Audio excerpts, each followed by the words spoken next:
La République démocratique du Congo se prépare à accueillir le 14e sommet de la francophonie. Selon les autorités congolaises, toutes les dispositions sont prises pour la réussite de ce grand événement prévu en octobre prochain. Mais qu'est-ce que la RDC va hériter de ce sommet? C'est ce que nous allons découvrir dans ce journal avec un des membres de la commission d'organisation de l'événement. L'Angola continue avec les expulsions des Congolais vivant sur son territoire. Une nouvelle vague d'expulsions a débuté depuis le mois de janvier et à ce jour, on estime à plus de 5000 personnes qui se trouvent à Mwanda dans des situations difficiles. Nous ferons le point avec l'administrateur du territoire de Mwanda, Guillaume Ngongo. Et puis, débutant une visite de 6 jours en Amérique latine, le pape Benoît XVI est arrivé vendredi soir sur le sol mexicain pour son premier voyage en terre latino-américaine. Benoît XVI a été accueilli chaleureusement par ses fidèles à qui il a appelé de combattre les cartels de drogue qui ravagent le pays. Voilà quelques titres. Place au développement. Bienvenue à tous dans ce journal sur Télé 50. Le 14e sommet de la francophonie se tiendra à Kinshasa. La RDC se prépare à accueillir ce grand événement. Selon les autorités congolaises, toutes les dispositions sont prises pour la réussite de ce sommet, prévu, il faut le rappeler, en octobre prochain. Mais qu'est-ce que la RDC va hériter de ce sommet? La réponse avec le responsable de la commission communication et médias du 14e sommet de la francophonie, Jean-Marie Kassamba, qui était l'invité du grand journal. Suivez. Économique, nous attendons quelque chose comme 5 à 6 000 personnes.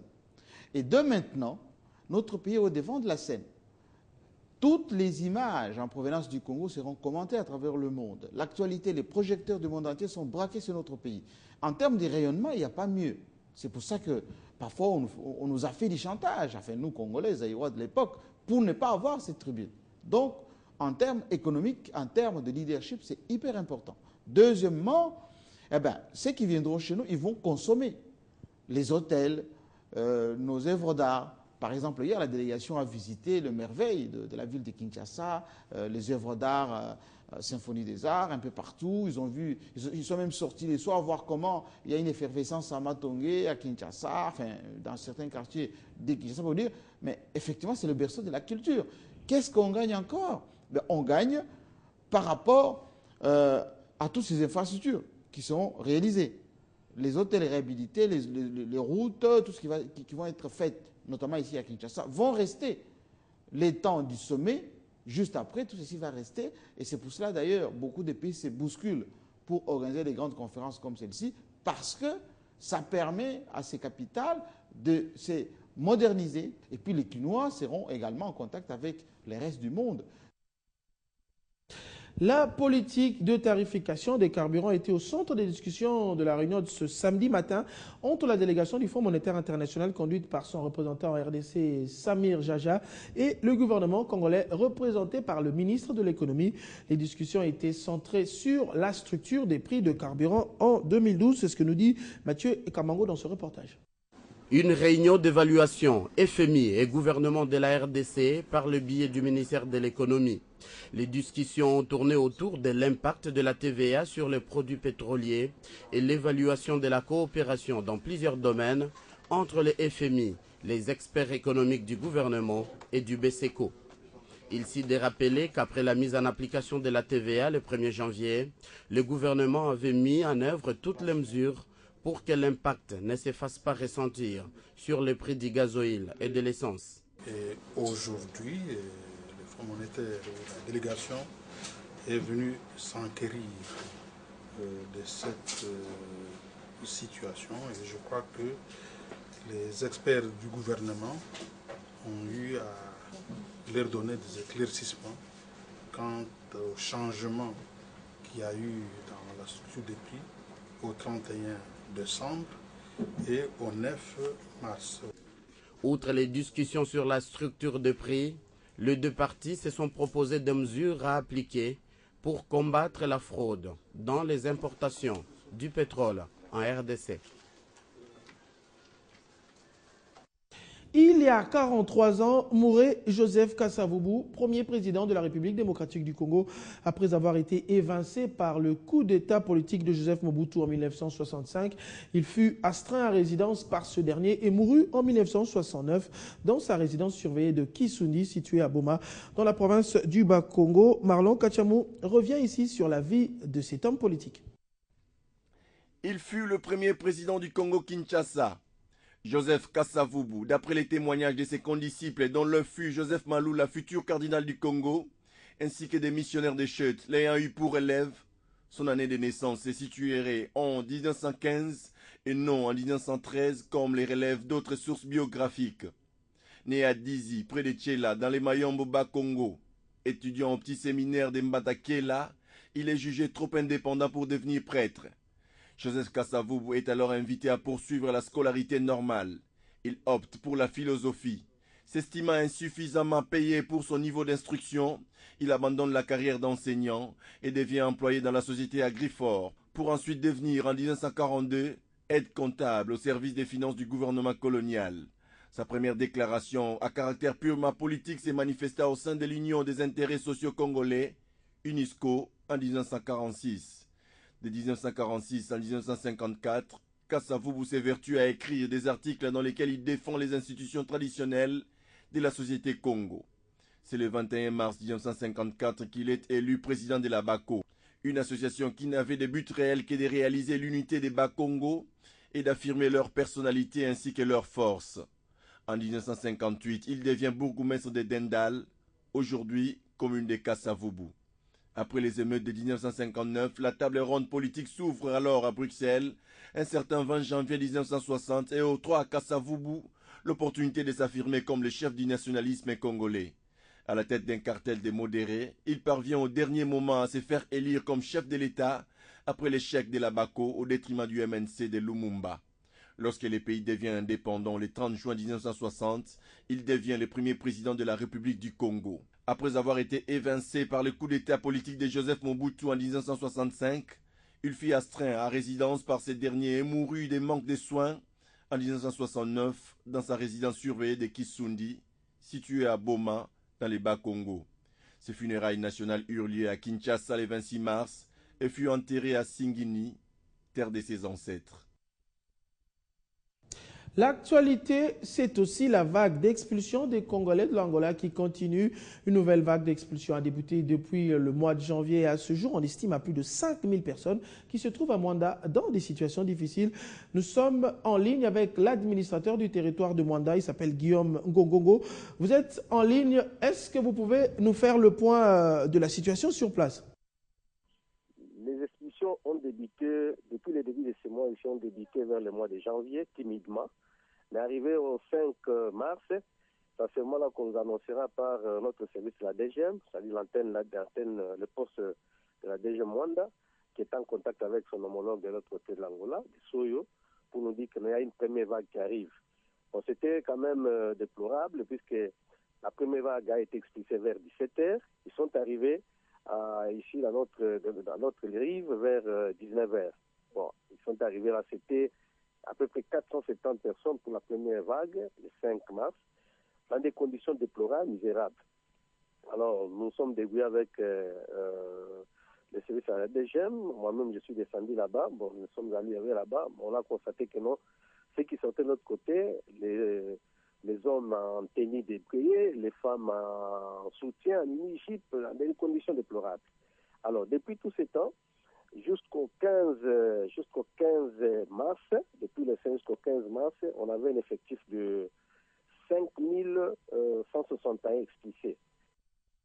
Et comment vous organisez la prise en charge sur place? On a compris, ils vivent dans des conditions déplorables. Comment vous organisez la prise en charge?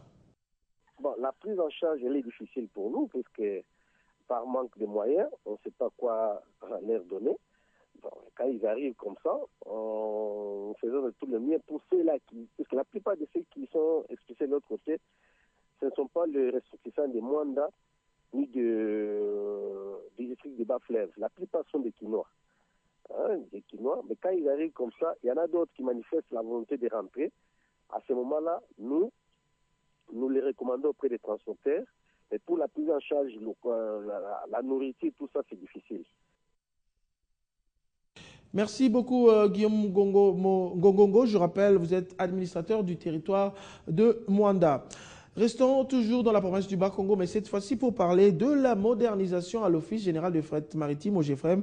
Cette entreprise vient d'acquérir un lot important de matériel de manutention et ce sur fonds propres. Ces engins ont été remis officiellement par le DGAI Anatole Kikwa à la direction provinciale de Boma. Plus de précisions avec notre envoyé spécial Guy Chungu.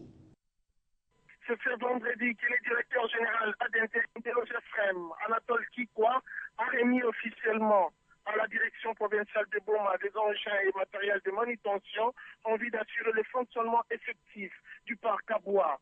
Cet investissement a coûté environ 1 200 000 $ américains financés sur fonds propres de l'entreprise. L'OGFREM, lancé dans la philosophie de la révolution de la modernité, est déterminé à renforcer les capacités matérielles et financières et améliorer les climats de collaboration en vue de participer activement à la maximisation des recettes des caisses de l'État. Depuis Boma, Guy Chungu pour Télé 50. Et à Kinshasa, sachez que les travaux de l'avenue de la Libération X-24 novembre se poursuivent. Les travaux sont à l'étape de l'installation de l'éclairage public qui est effectué par une entreprise chinoise. Suivez. L'avenue de la Libération traverse plusieurs communes de la capitale Kinshasa. Cette avenue qui mène vers le centre-ville a été récemment réhabilitée. L'éclairage public constitue une dernière étape de la modernisation de ces tronçons. Grâce à la révolution de la modernité initiée par le chef de l'État Joseph Kabila Kabange, ces travaux sont effectués par les ouvriers de l'entreprise chinoise CCGD depuis quelques jours. Ces travaux s'inscrivent également dans le cadre de la lutte contre l'insécurité due à l'obscurité pendant les heures tardives. C'est une bonne chose. Quand les avenues, le riz sont éclairées, et je pense qu'il y a réduction de banditisme, il y a réduction de choses difficiles. Parce que le mal se cache là où il y a l'obscurité. Après la modernisation, reste alors la grande étape importante de la maintenance pour ne pas connaître le même problème avec le feu de signalisation du boulevard du 30 juin. Les mesures de suivi s'imposent donc. Quittant la RDC et dans le monde, le pape Benoît XVI est arrivé vendredi soir sur le sol mexicain pour son premier voyage de 6 jours en terre latino-américaine. Benoît XVI a été accueilli chaleureusement par des milliers de fidèles à qui il a appelé à combattre les cartels de drogue qui ravagent le pays. Gloria Kumwimba.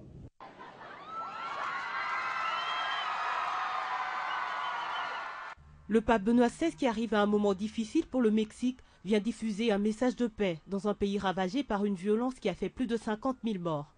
En effet, le président mexicain Felipe Calderón a engagé les autorités dans une lutte sans merci contre les cartels de la drogue, ce qui a contribué à la flambée de violence.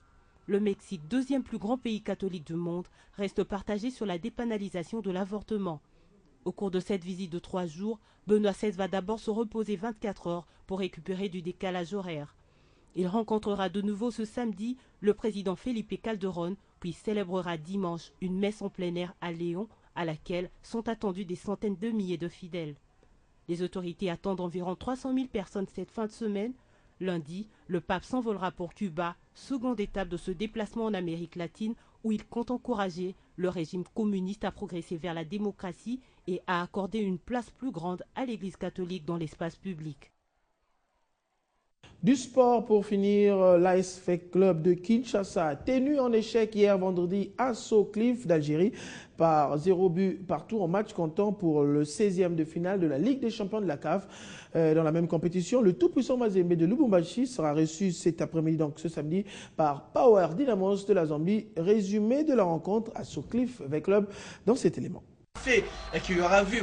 Mission réussie par l'SV Club qui, grâce à ce match nul de 0 but partout devant Soclif d'Algérie, peut disputer dans la sérénité la phase retour prévue le 8 avril prochain à Kinshasa. Les Dauphins Noirs démarrent de plus belle cette rencontre avec un milieu de terrain gonflé et une ligne offensive disposant du répondant devant le champion algérien. Les hommes de Denis Guevec imposent leur rythme et parviennent même à inquiéter les Algériens, techniquement moyens par rapport avec Club qui a un seul objectif, limiter les dégâts. La plus grosse occasion de cette première période reste cette incursion de Mohamed Deradji.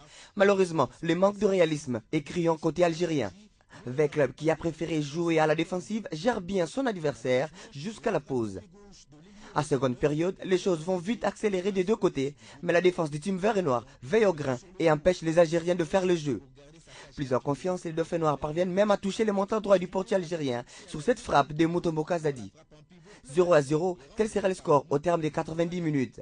Une sérieuse option qui vient ainsi de prendre 20 clubs avant d'aborder la phase retour. Mais attention, l'excès de confiance est à exclure.